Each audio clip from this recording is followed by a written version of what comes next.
How to use Curvo app properly. Beginner mistakes that cost you. The Curvo app is one of the easiest ways for European investors to build long-term, diversified portfolios automatically. But most beginners make simple mistakes that hold them back from real growth. Here's how to use Curvo properly and avoid the errors that cost you money. The first mistake: treating Curvo like a trading app. Curvo isn't meant for stock picking or quick wins.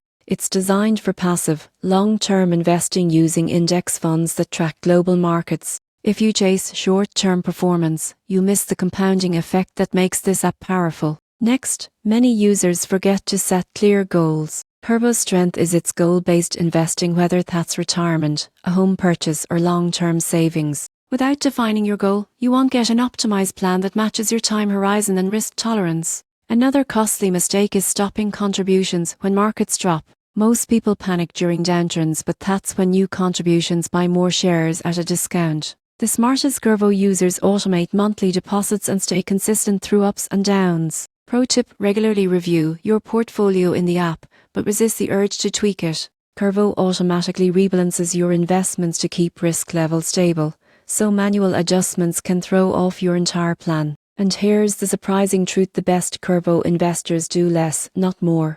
They stay disciplined, contribute regularly, and let time do the heavy lifting. Used properly, Curvo turns passive investing into effortless wealth building. No market timing, no stress, just steady growth for your future.